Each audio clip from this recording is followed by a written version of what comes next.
Mare-made nenek moyang dan suara tawa dan nyanyi datang mendorong memberi semangat. Mare-made di Teluk Bekasi, tidak jauh dari Bubuk Galuh, bubuk pindahan dari tempat ke tempat, dan tinggal selama satu bertahan. Seperti nenek moyang yang rindu keakanan, kini kami berada di sana. Yang dulu muda, kini tua dan tinggal tak karuan. Dan kerinduanku cuma gemar. Mimpi yang silih berganti datang menjelang sepanjang jejak. Di mana api unggun sering menyala. Lalu kemudian datang Mamat Sakti. Dalam usia 22 tahun mengawini si Saena. Kebanggaan menyelimuti desa. Sesepuh-sesepuh kami yang dulu itu, yang terdampar di Gunung Piring dan sebagian di Batu Nampai, semuanya terkalung dalam cakepan. Lontar yang membisu dan sebagian terjebak jadi minus. Kini kami yang ada di sana, yang dulu muda, sekarang tua dan hidup tak karuan. Dan rinduanku cuma kemah dalam mimpi yang silih berganti datang menjelang di sepanjang jejak itu, di mana api sering menyala.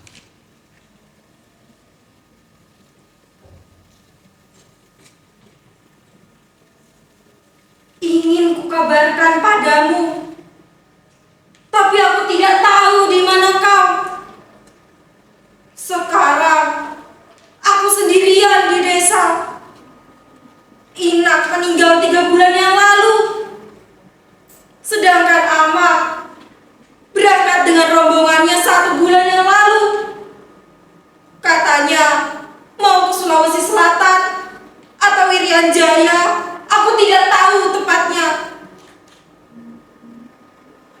Aku ingin menceritakan semuanya padamu. Aku tidak tahu berapa lama aku bisa bertahan. Aku sudah lelah memikirkan kau, memikirkan kelanjutan hidup di sini. Masih ada sisa tanah 3 ar lagi. Tanah kebun dekat pantai sana. Sedang tanah sawah yang 1,5 ar saja tidak cukup untuk makan 1 tahun. Aku tidak tahu apa yang harus kucari.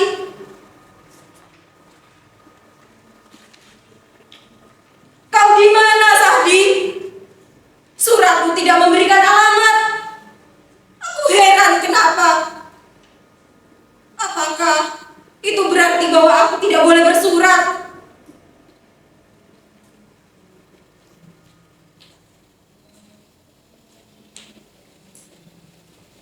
Betapa tidak tentramnya hatimu di sini, Sadia. Sadia, kalau kau ingin mengetahui keadaan yang sebenarnya, bacalah lagi suratku yang belum lama aku kirim. Tentu sudah sampai.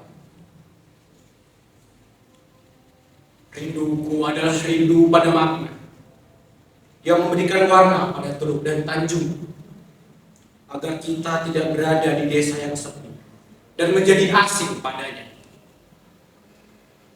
Lelakakku adalah mimpi gelisah bangun pagi dan melihat patokan terpacak di halaman rumah, kelanjutan perih dari zaman ke zaman, dan menemukan diriku di tengah padang.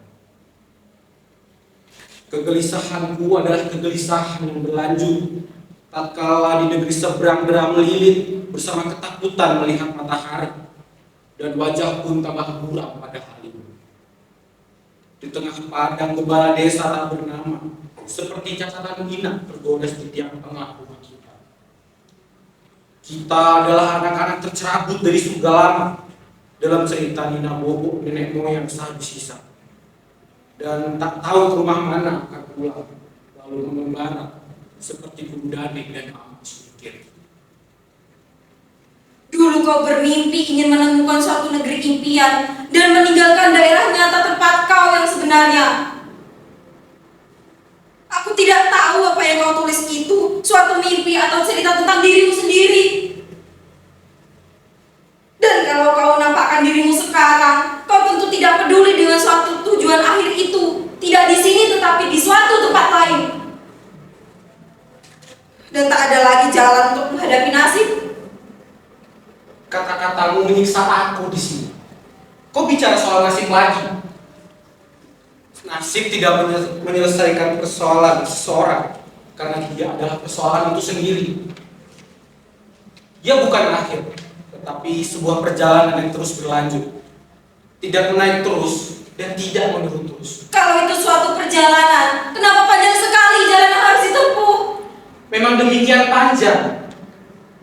Nasib merupakan sungai yang tak terbendungkan alirannya untuk menuju ke laut. Hal itu tidak tergantung pada kita. Satu-satunya hal yang tergantung pada kita adalah bagaimana mengatur alirannya, berjuang melawan alirannya, dan tidak membiarkan diri kita terbawa arus seperti pohon tercabut dari akarnya. Disinilah nasib itu, bukan di sana. Disinilah perjuangan itu, bukan di sana. Itulah soalnya. Kadang-kadang perjalanan hidup ini merupakan cerita dan dongeng. Karena di luar pengaturan kita, di luar kesadaran kita tidak mampu. Aku kira tidak. Ia adalah kenyataan yang pahit. Tergantung bagaimana memahaminya. Itulah yang membuat adanya pengertian salah pada pihak kita. Kalau begitu, kita semua salah. Aku telah melakukan suatu hal atau banyak hal yang salah. Tetapi kau harus mempercayai manusia pada akhirnya saja. Kepercayaan inilah yang telah hilang selama ini di desa kita. Aku pikir semua orang peduli tentang kebenaran, kemerdekaan, keadilan, atau hati nurani. Tapi semuanya di lingkungan yang berada. Banyak di antara kita yang tidak mampu melakukan penyeimbangan dengan dirinya sendiri atau dengan lingkungannya. Yang terbentang di sana adalah dunia bopeng dan tidak ada keberanian untuk menyentuhnya. Ini yang membuat kita kesepian, terlupakan, tidak penting, tanpa hak. Dulu kita berjuang antara tanah, ladang, laut, dan kita tidak pernah tahu siapa yang menang. Karena kita memahaminya sebagai kehidupan yang kita terima begitu saja. Kehidupan yang dijalani sejak moyang kita dulu. Aku tidak tahu bagaimana caranya harus berani. Kita lalu cuma berbisik tentang ketakutan seakan-akan tak ada kemungkinan lain. Tak ada warisan tentang keberanian karena benda samar itu berada di tempat terendah dalam susunan kebajikan. Keberanian itu tentu saja ada saja. Mungkin, tetapi yang kadang-kadang lahir pada kota yang tidak cocok, lalu menjadi sesuatu yang menggelikan. Oh, kau, silakan masuk. Bagaimana? Baik-baik saja. Ada kabar dari Sandi? Ada, tapi dia tidak menulis banyak. Pokoknya aku tidak tahu kabar pasti tentang dirinya. Ya sudah, kita doakan saja. Begini Sadia, aku ingin terus terang padamu. Orang itu meminta biaya lagi pada kita untuk mengurus surat-surat tanahmu supaya kau tetap memilikinya. Dan aku masih lelah. Aku baru saja tiba tadi maghrib dari kota kecamatan. Apa yang tempo hari masih kurang? Katanya sih begitu. Masih kurang. Ada beberapa orang lagi yang harus dibayar. Dan ternyata bukan hanya dia. Lalu dia berbicara urusan ini terus berlanjut ke atas katanya. Maklumlah, sedang aku sendiri aku tidak tahu persoalan itu seperti apa. Berapa lagi yang dia minta? Tidak banyak, 50.000 rupiah. Kalau memang kau tidak punya uang sekarang, orang itu mau membayar lebih dulu. Berarti saya berutang padanya. Tempo hari juga begitu. Dan itu berarti hutang kepadanya sudah hampir 200.000 rupiah. Bagaimana aku harus bayar? Dia bilang, tidak usah dirisaukan. Maksudnya bagaimana? Dia orang baik, kau tenang-tenang saja. Tidak. Maksudnya apa? Kapan kau punya uang, ya bayarlah. Pokoknya kau tidak akan ditagih secara paksa. Aku percaya padamu. Tapi aku tidak punya uang sebanyak itu. Sertifikat tanahku saja sudah ada padanya. Jadi, engkau tak mau bayar? Iya.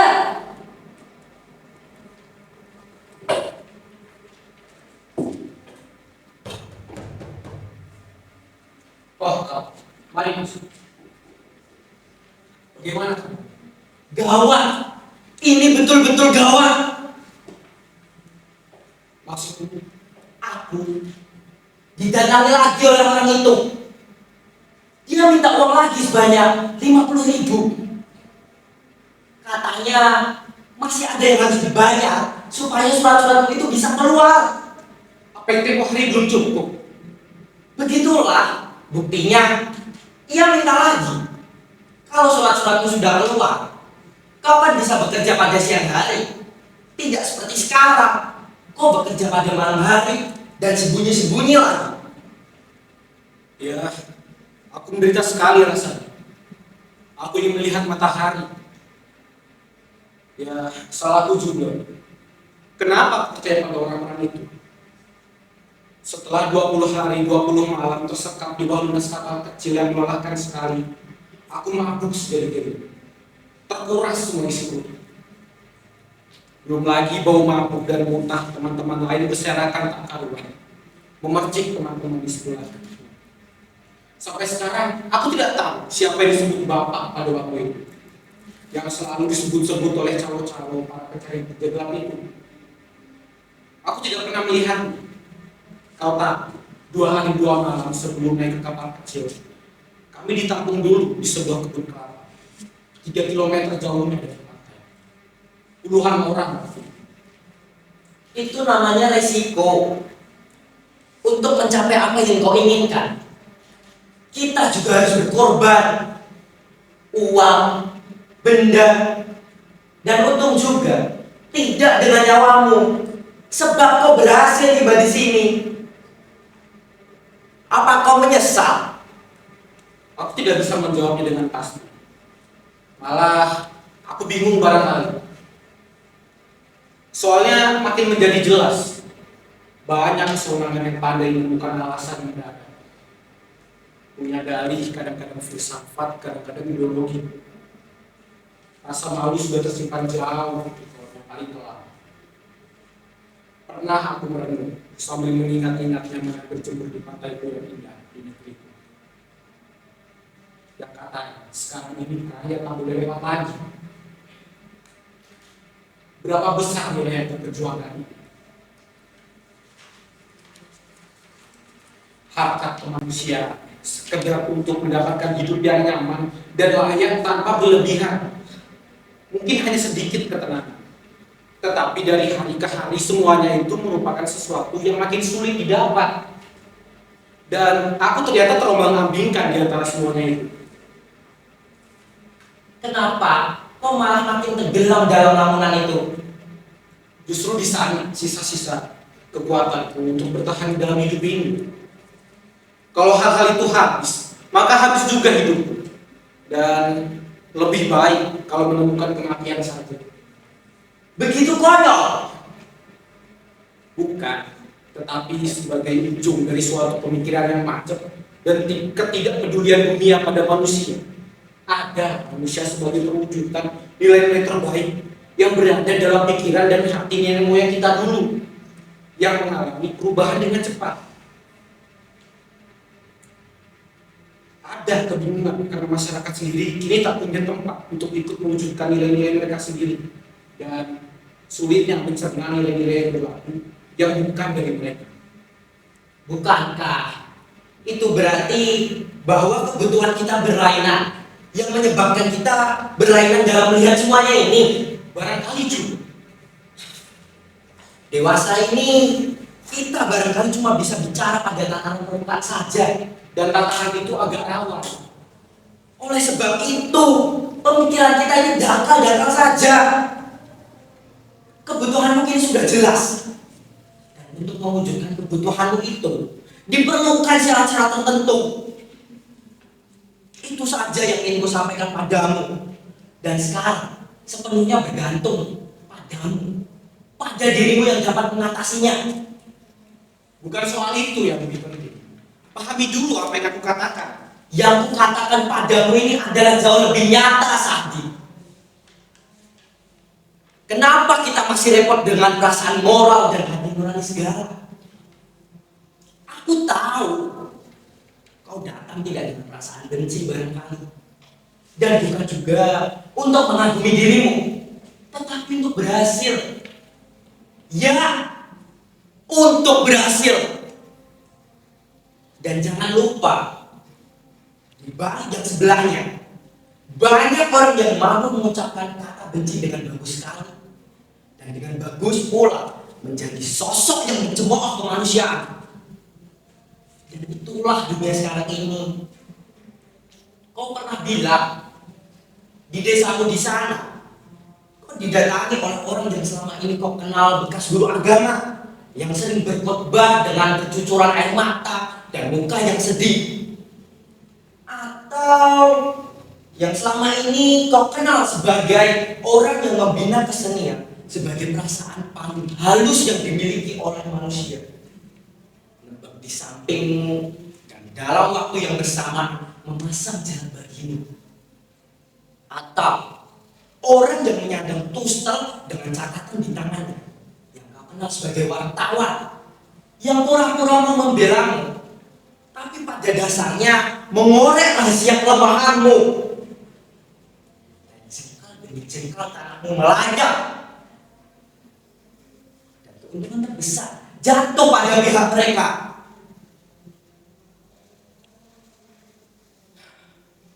Inilah kehidupan yang barangkali justru tidak kita pahami. Tetapi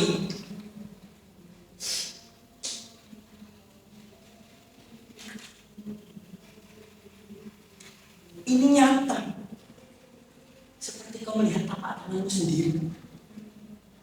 Manusia itu tidak hanya hidup dengan keadilan saat ini. Untuk membunuh saja, ide saja tidak cukup. Juga keberanian. Dibutuhkan pula nurani. Tetapi inilah titik manusia, titik lemah manusia yang paling pokok. Bertentangan dengan nuraninya itu, dan pembunuhan makin berlarut, malah barangkali dibatalkan. Hidup penuh dengan kompromi saat ini, juga dengan kebendaan. Dan yang paling sulit adalah kompromi dengan dirimu sendiri. Ini memang berat. Inilah hidup, dan inilah perjuangan. Ya, kau telah berbicara panjang dan terima kasih kuucapkan padamu. Sekarang kau kembali lagi. Maksudmu? Aku tidak menjual atau menawarkan apa yang kuhadapi ini pada siapapun. Kalian boleh saja mengemukakan alasan-alasan kebenaran, tetapi tidak menyadari terjadinya apa yang disebut kejahatan yang bersifat pribadi, yang hanya diketahui oleh orang-orang yang bersangkutan. Kalian tidak mengolah sebuah kebenaran, tetapi kalian menerimanya sebagai barang jadi. Tidak ada uang lagi, Pak. Semuanya sudah ludes. Kalau begitu, tak ada jaminan akan berhasil. Apa boleh buat? Aku ingin tahu sampai di mana daya tahanku terhadap semua ini. Mungkin situasinya malah bertambah runyam. Kukatakan, apa boleh buat? Aku pasrah sekarang.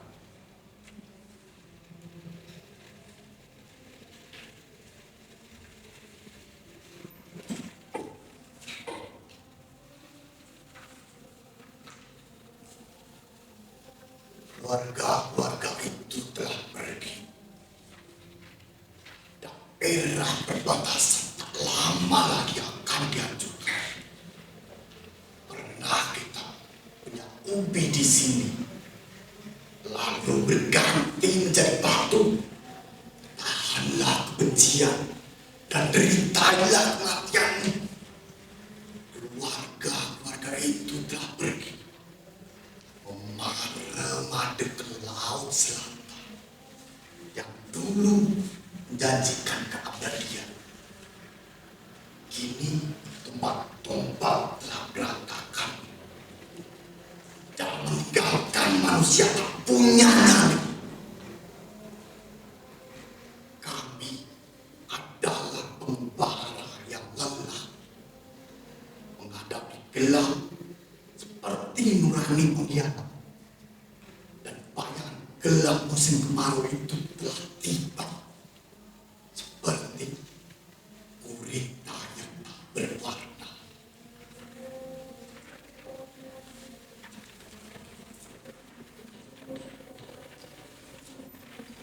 Sahdi, kau ingat hari ini hari Sabtu? Tadi sore aku melakukan ziarah makam di makam Kayangan, tempat leluhur-leluhur kita beristirahat. Aku menangis di sana. Seperti biasa, aku minta supaya kita selamat semua. Dan hari Rabu lalu, aku dan tetangga ke makam Walinyato. Kau tentu masih ingat sejarah Walinyato. Dan sehabis panen yang lalu, aku juga ikut upacara ngapung dengan semua penduduk desa. Upacara ini dipimpin oleh Belian Kurdap. Kami semua berenang di laut agar kami semua selamat. Sudah 3 tahun upacara ini tidak dilakukan.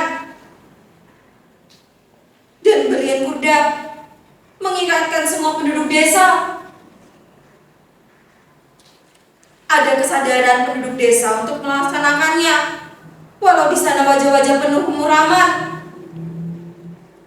Ada yang tak terkatakan yang mengikat mereka. Ketika aku pulang, kami masih merenung sebentar, menyaksikan matahari yang tenggelam di sebelah barat. Laut seperti terbakar, merah menyala, mendebarkan, bahkan mengerikan. Tapi ada kesedihan juga. Air mata tak terasa mengalir. Kami tidak tahu apakah tahun-tahun mendatang kami bisa menikmati keindahan itu lagi. Aku memahamimu saja. Aku memahami, sungguh. Banyak harapan seperti akan pupus begitu saja. Tetapi kutekankan padamu, harapan-harapan bagaimanapun harus mempunyai cadangan. Ini juga berarti bahwa kita harus pandai berendah hati. Ya, kutekankan. Siap dengan pilihan tidak bagus. Aku melihat dan menyaksikan betapa sulitnya kita mendapatkan ketulusan. Tentu saja. Itu merupakan akibat langsung dari hal-hal sebelumnya. Aku masih memahami keadaan batin masyarakatku pada umumnya. Dari kecil kita dilatih dengan kekuatan batin untuk menahan diri. Sesuatu yang cocok untuk kita, dan kita akan celaka bila kita marah. Ketulusan sulit diharapkan dari mereka yang berada di luar masyarakat seperti itu. Selain memang mereka mempergunakan itu sebagai kelemahan kita, ketulusan juga memang sudah melenyap karena hati dan pikiran kita tidak merdeka. Tidak memungkinkan adanya hal-hal lain. Rumput di halaman harus dicukur sama, batu bata harus diatur sama pula. Kau paham? Ada ketakutan yaitu ketakutan akan rusaknya jaringan pembagian kemiskinan yang ada, takut kehilangan teman-teman tempat berbagi kemiskinan. Itu adalah pola-pola yang diwariskan secara turun-temurun, dan kini terbentuklah apa yang disebut kepribadian kemiskinan. Bagaimana kita saling menyelamatkan dalam kemiskinan? Identitas kita sebagai suatu suku bangsa begitu lemah, penuh dengan sikap-sikap curiga. Dan tentu saja semuanya itu adalah hal-hal yang tidak baik saja. Tetapi betapa beratnya menghadapi semua. Kita seperti porak-poranda. Aku tidak paham, Sahdi. Kutekankan lagi. Di luar sana, seperti terdapat mendung berkepanjangan. Mungkin juga ketidakpedulian. Mungkin diperlukan saat-saat di mana kita tidak mudah untuk berbicara. Tetapi kau ketahui saja bahwa diam itu tidak mudah. Aku tidak tahu tepat bagaimana kata-kata harus diberi harga sekarang. Aku juga tidak tahu apakah sebuah isyarat akan disampaikan, dan mungkin cuma berupa slogan-slogan yang terpampang di sepanjang jalan besar di kota. Berkibar di kipas angin, memanggil siapa saja yang lewat. Tetapi yang terbaca cuma potongan-potongan kalimat yang bernada hijau. Ya, Kau menipu aku! Kau menipu aku! Tahu? Pipil yang kau berikan padaku untuk urus itu adalah pipil palsu. Tahu akibatnya? Aku dituduh menipu. Dan untuk itu aku berusaha lebih lanjut dengan polisi. itu tidak mungkin. Yang kuserahkan padamu adalah pipil yang selama ini menjadi milik Ama. Itu tidak mungkin. Aku tidak peduli itu. Tetapi sekarang aku yang tidak ditanya. Tapi kau tidak akan lolos. Sewaktu-waktu kau bisa diusir di samping berapa biaya yang kubutuhkan untuk berusaha dengan yang wajib. Kalau begitu kembalikan pipil itu. Pipil itu sudah ditahan yang berwajib untuk proses lebih lanjut. Lalu di mana bantuanmu yang kau janjikan padaku? Jangan bantuan. Aku sekarang dalam kesusahan gara-gara pipil palsu itu. Ya Tuhan. Camkan itu saja.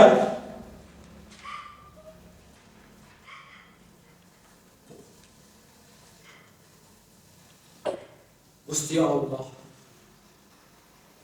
betapa menderita batinku dalam penjara kedirian yang asing.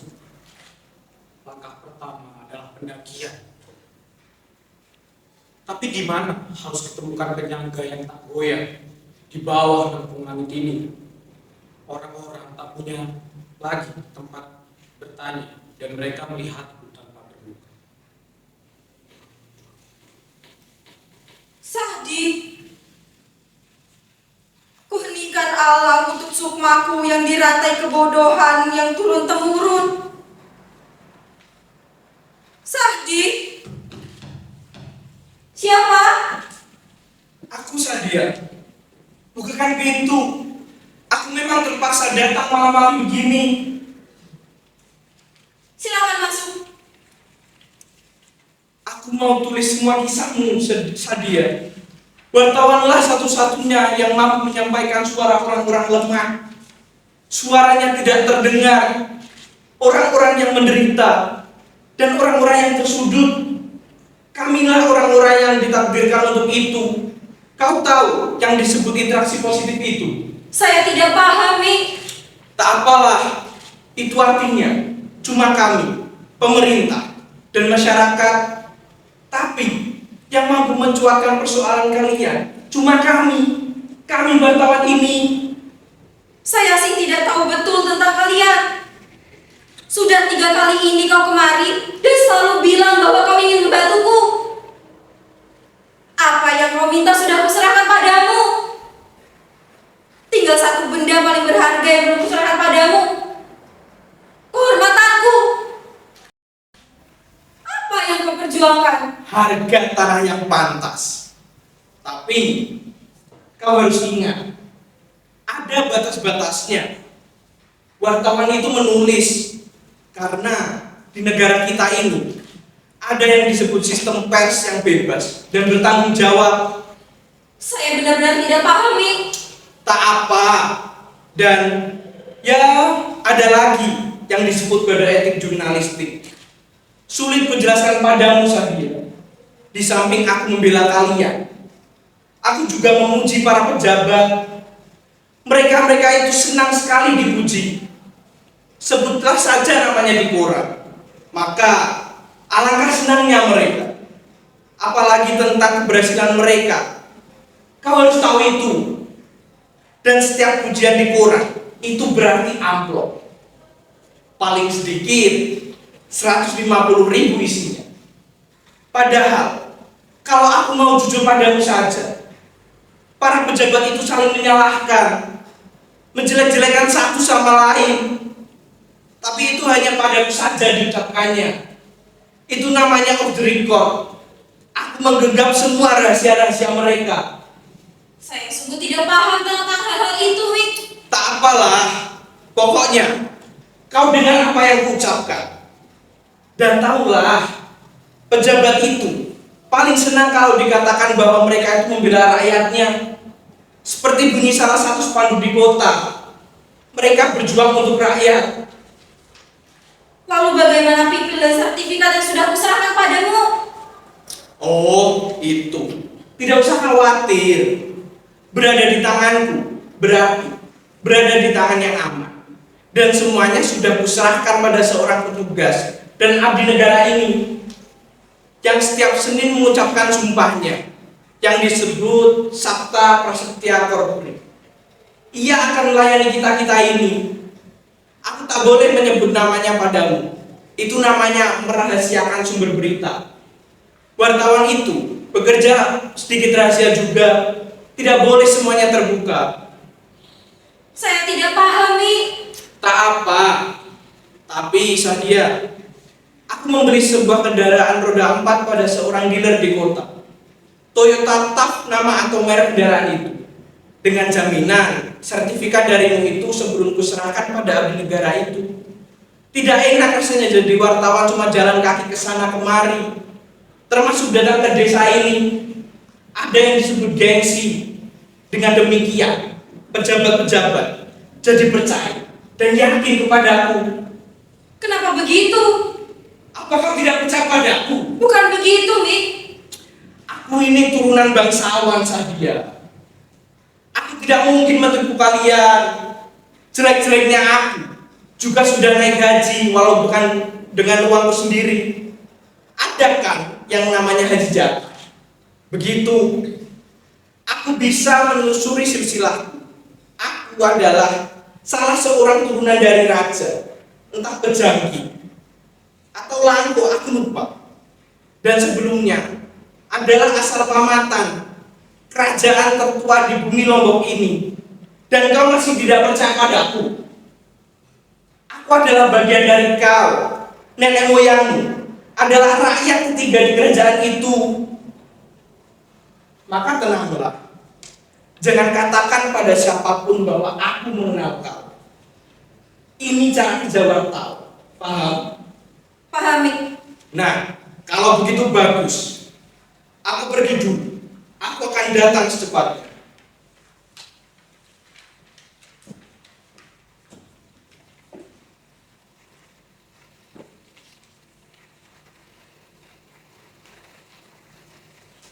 Aku tidak tahu pasti apakah itu sesuatu yang menimbulkan persentuhan kebaikan, sebuah harapan yang kuno sekali. Kau bisa menyadari saja bahwa dewasa ini optimisme itu harus dibikin sendiri. Suasana sekitar tidak memungkinkan hal itu. Di hadapan kita menunggu banyak ketidakpastian, bagaikan lautan India yang luas tak bertepi. Pada saat-saat mata kita jalankan terus menunggu waktu menyerbu ke laut untuk menangkap nyali. Aku rindu pacar bau nyali. Di sana aku bisa mengeluarkan isi hatiku lewat lelakap. Lelakaplah satu-satunya seni yang kusenangi. karena ia mampu mengatasi kemasa bodohan yang mematikan orang-orang Lombok yang timbul tatkala kita cuma merayap dari satu kebiasaan yang mematikan. Seni melawan kebiasaan yang mematikan. Aku memahamimu, Sahdi. Kemerdekaan mengakibatkan kesepian bagimu. Kau pergi karena ingin merdeka dan bebas dari belitan kemiskinan di desa kita. Pembicaraan-pembicaraan tentang hal itu sudah begitu ramai. Hampir setiap orang berbicara soal yang sama dan semuanya mengeluarkan suara-suara yang gaduh. Wartawan-wartawan menulis dan bicara yang sama dan sama sekali tidak menciptakan suatu rasa kebersamaan dan kedekatan di antara kita. Memang begitu saja. Mereka tahu persis bagaimana harus menulis dan bicara. Makna-makna tidak boleh tepat, harus kabur, karena di sanalah mereka berlindung dalam kekaburan makna itu. Padahal kita sangat mengharapkan kata-kata yang tulis mereka akan menjadi bagian dari suatu pencarian dan perjalanan batin kita. Ya, katakan bagian dari seluruh sejarah kepribadian mereka. Sudahlah, Sahdi, aku tambah bingung. Yang ku tahu hanyalah bahwa harapan memang tak boleh dikuburkan begitu saja seperti katamu. Sebab masih ada orang-orang yang bersih. Kita punya hak untuk berharap. Memang, walau kemiskinan kita bagi mereka bukan soal pokok, tak ada yang bisa membatasi mereka. Sehingga dunia dan manusia yang kita kenal itu menjadi tidak berharga sama sekali. Ini mengerikan sekali. Dan inilah sebenarnya titik perlawanan manusia yang paling hakiki milik kita telah direnggut, yaitu tujuan hidup itu sendiri. Dan hal ini membuat kita menderita. Kita memang sulit menerima bahwa di sana ada dusta. Dan dusta itu begitu memberikan sifat penting pada orang dan berbagai hal. Kebenaran tidak akan membuat orang seperti itu. Ya, sedikit saja kebenaran tentu akan membuat mereka malu dan betapa munafiknya kita selama ini. Atau tak usahlah kita bicara soal kebenaran karena akan membuat kita bingung. Tetapi letakkanlah hati pada setiap perbuatan dan tindakan kita.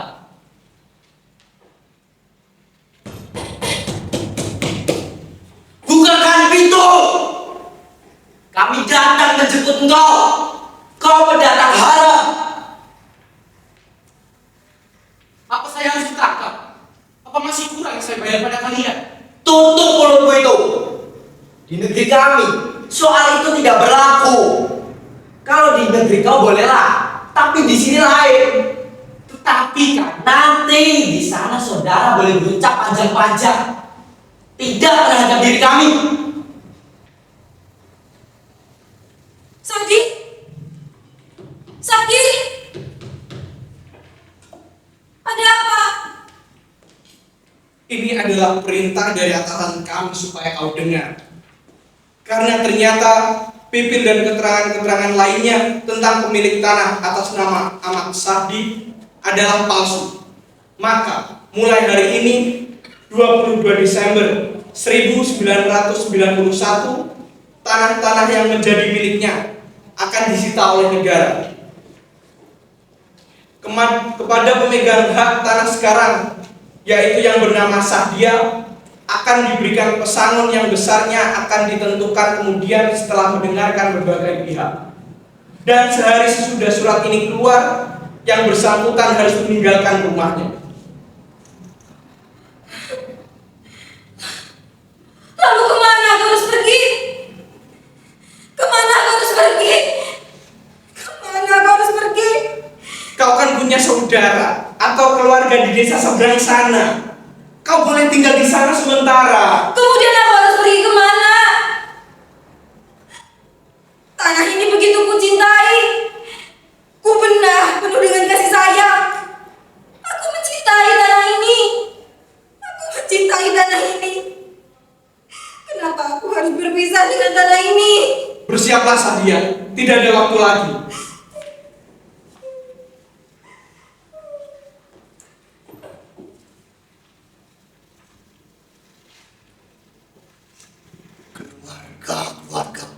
telah pergi.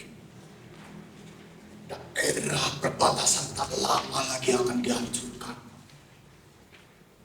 Pernah kita punya ubi di sini, lalu berganti menjadi batu. Tahanlah kebencian dan deritanya kematian. Keluarga-keluarga itu telah pergi, melengkapi derita anak manusia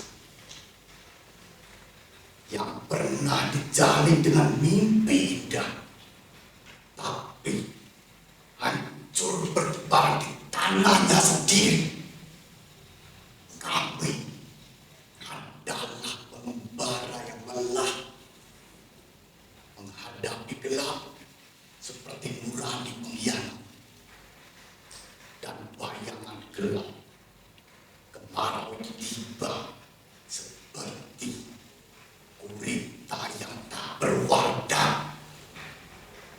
Mataram 22 Desember 1991.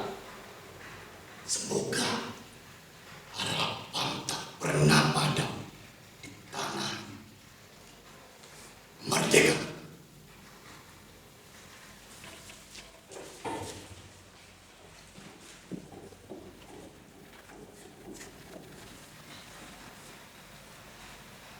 Tarik nafas satu kali, satu suara.